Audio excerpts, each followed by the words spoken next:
Hi friends आमी Soma सोमास cooking चैनेले आपनादेर सबाइके स्वागत।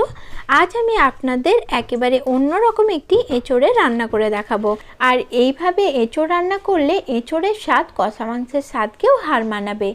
चलुन ताहले एखन एई रेसिपिटी देखे निन। भिडियोटी भालो लागले लाइक और शेयर करार अनुरोध रइलो। एचोड़ रान्ना करार जोन्नो प्रथमेই आमी एखाने 500 ग्राम एचोड़ निয়েছি। एचोड़ের খোসাটা ভালোমতো ছাড়িয়ে মাঝের অংশটা বাদ দিয়ে এচোড়টা পরিষ্কার করে ধুয়ে নিয়েছি। এচোড়টা 2 থেকে 3 বার কিন্তু খুব ভালোভাবে ধুয়ে নিতে হবে। আর সঙ্গে নিয়েছি ছোলার ডাল। ছোলার ডালটা 4 থেকে 5 ঘন্টা আগে আমি ভিজিয়ে রেখেছিলাম। তারপর দুবার খুব ভালোভাবে জল দিয়ে ধুয়ে পরিষ্কার করে নিয়েছি। এখন এচোড়টা আমি ভালোভাবে সেদ্ধ করে নেব। সেদ্ধ করার জন্য আমি এখানে প্রেসার কুকার নিয়েছি। এখন প্রেসার কুকারের মধ্যে এচোড়টা আমি ঢেলে নিচ্ছি। তারপর এখানে দিয়ে দিচ্ছি পরিমাণ মতো জল। জলটা এমন পরিমাপে দিতে হবে যাতে এচোড়টা ভালো মতো জলের মধ্যে ডুবে থাকে। তারপর এখানে আমি দিয়ে দিচ্ছি হাফ চামচ মতো নুন আর দিয়ে দিচ্ছি হাফ চামচ হলুদের গুঁড়ো। এখন নুন ও হলুদটা ভালো করে মিশিয়ে নিয়ে প্রেসার কুকারের ঢাকনাটা আমি বন্ধ করে দিচ্ছি। তারপর মিডিয়াম ফ্লেমে 2টো সিটি দিয়ে এচোড়টা আমি সেদ্ধ করে নেব। আর আপনারা যদি কড়াইয়ের মধ্যে এচোড়টা সেদ্ধ করে নিতে চান তাহলে এচোড় ও পরিমাণ মতো জল দিয়ে সঙ্গে নুন হলুদ দিয়ে মিডিয়াম ফ্লেমে এচোড়টা আপনারা 10 মিনিটের জন্য সেদ্ধ করে নিতে পারেন। এখন গ্যাস অন করে প্রেসার কুকার আমি বসিয়ে দিয়েছি। আর দেখুন 2টো সিটি দিয়ে এচোড়টা আমি ভালোভাবে সেদ্ধ করে নিয়েছি। এখন জল থেকে এচোড়টা আমি ছেঁকে তুলে নিচ্ছি। এচোড় আমি জল ঝরিয়ে তুলে নিয়েছি। এচোড়টা আমি 70% মতো সেদ্ধ করে নিয়েছি। এরপর বাকিটা রান্নার সময় সেদ্ধ হয়ে যাবে। কড়াইয়ের মধ্যে দিয়ে দিলাম 2 চামচ সরষের তেল।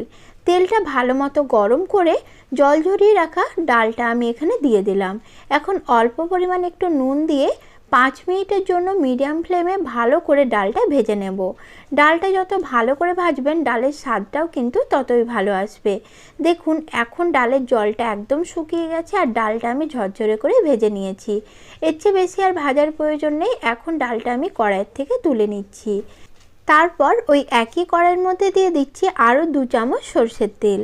তেলটা ভালো করে গরম করে সেদ্ধ করে রাখা এচোড়টা আমি এখানে দিয়ে দিলাম।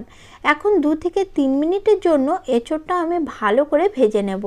যখন এচোড়টা ভাজতে ভাজতে এচোড়ের মধ্যে একটু লালচে রং আসবে সেই পর্যায়ে এচোড়টা ভেজে নামিয়ে নিতে হবে।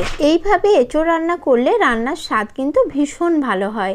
তাই আপনাদের কাছে আমার অনুরোধ একবার হলেও এইভাবে এচোড় রান্না করে দেখবেন। সকলেই খেতে ভীষণ পছন্দ করবে। আর এখন দেখুন এচোড়ের জলটাও শুকিয়ে গেছে আর এচোড়টা হালকা লালচে করে আমি ভেজে নিয়েছি। তাই এচোড়টা কড়া থেকে নামিয়ে কড়াইয়ের মধ্যে দিয়ে দিলাম আরও 2 চামচ সরষের তেল। এর মধ্যে দিলাম একটা গোটা শুকনো লঙ্কা ফোড়ন, একটা তেজপাতা আমি 2 ভাগ করে দিয়ে দিলাম আর দিয়ে দিলাম হাফ চামচ গোটা জিরা। তারপর দিচ্ছি কিছু গোটা গরম মশলা যার মধ্যে রয়েছে 1 টুকরো দারুচিনি, 3টে লবঙ্গ ও 2টো ফাটিয়ে নেওয়া এলাচ। সব কিছু 1 মিনিটের জন্য একটু ভালো করে ভেজে নিলাম। তারপর এর মধ্যে দিয়ে দিলাম একটা বড় সাইজের কুচিয়ে রাখা পেঁয়াজ। পেঁয়াজটা এখন ভালোভাবে লালচে করে নাড়াচাড়া করে ভেজে নেব। পেঁয়াজ আমি লালচে করে ভেজে নিয়েছি। এর চেয়ে বেশি আর ভাজার প্রয়োজন নেই। এখন এর মধ্যে আমি বাকি উপকরণগুলো একে একে অ্যাড করে দিচ্ছি। দিয়ে দিচ্ছি 1 চামচ আদা ও রসুন বাটা আর দিচ্ছি হাফ চামচ হলুদ গুঁড়ো, হাফ চামচ জিরা গুঁড়ো, 1 চামচ দিচ্ছি কাশ্মীরি লাল লঙ্কার গুঁড়ো, হাফ চামচ দিচ্ছি ধনে গুঁড়ো। এখন সব কিছু একসঙ্গে ভালো করে মিশিয়ে নিচ্ছি। তারপর গ্যাসের ফ্লেমটা একদম কমিয়ে দিয়ে 1 মিনিটের জন্য সব মশলা ভালো করে ভেজে নেব।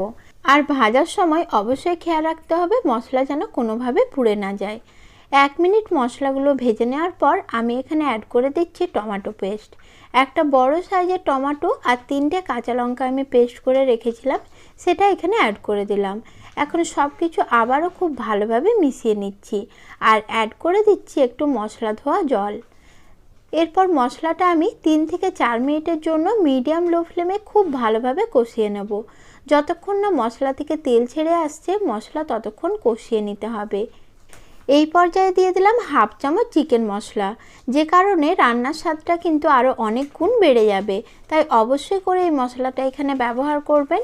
দিয়ে দিলাম স্বাদ অনুযায়ী নুন। তারপর ভেজে রাখা ছোলার ডালটা আমি এখানে অ্যাড করে দিলাম। এখন সব কিছু ভালো করে আবারও মিশিয়ে নিচ্ছি। মিশিয়ে ঢাকনা দিয়ে ঢেকে 3 থেকে 4 মিনিটের জন্য সব কিছু কষিয়ে নেব। আর এই রান্নার ক্ষেত্রে সবচেয়ে বেশি ইম্পর্টেন্ট হলো মশলা ভালো করে কষানো। মশলা যত ভালো করে কষাবেন রান্নার স্বাদও কিন্তু ততই ভালো হবে।